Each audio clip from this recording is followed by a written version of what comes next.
In Decision 2024 news, Kamala Harris's campaign for president began just a handful of weeks ago, and since the launch, Republicans have accused her of being big on vibes but light on policy. Well, today she hoped to change that. Speaking before a crowd in North Carolina, Harris unveiled specifics about her plans for the U.S. economy.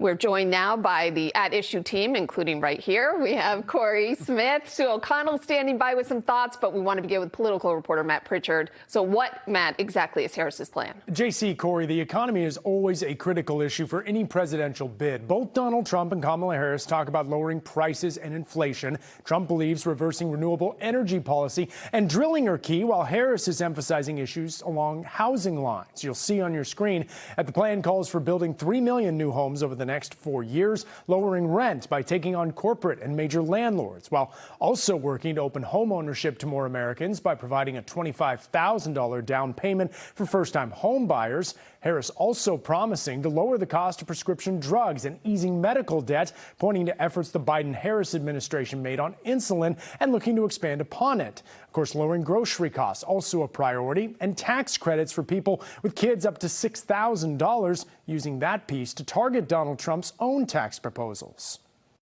Compare my plan with what Donald Trump intends to do. He plans to give billionaires massive tax cuts year after year. And he plans to cut corporate taxes by over $1 trillion, even as they pull in record profits. And that's on top of the $2 trillion tax cut he already signed into law when he was president.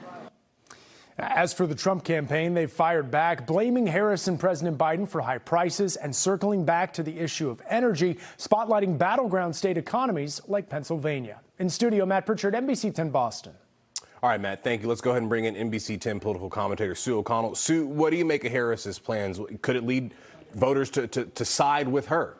Well, I think it might give them pause. The Biden campaign was telling voters that the U.S. has had the best economic recovery from COVID than any other countries.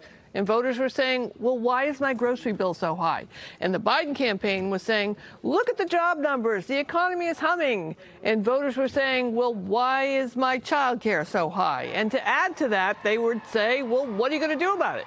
Well, Vice President Harris just acknowledged the health of the economy while acknowledging the pain of inflation, while offering plans on how, if she's elected, she says she will lower costs for American families. But Harris isn't running against Joe Biden. She's running against Trump, of course. And Harris told the story of how her mom saved 10 years to buy a house and how she, Kamala Harris, as a teen, worked at McDonald's for spending cash while others were there trying to support their families on that salary. Look, that's a very different life story than Trump's, and that's an important distinction for voters. Harris presented facts, empathized, and offered solutions. All right, we'll see if it matters come Election Day. Sue, thank you. Of course, we have a team headed to Chicago for the Democratic National Convention. Catch live reports from Matt Pritchard, Glenn Jones, and Sue O'Connell. Coverage begins on Sunday.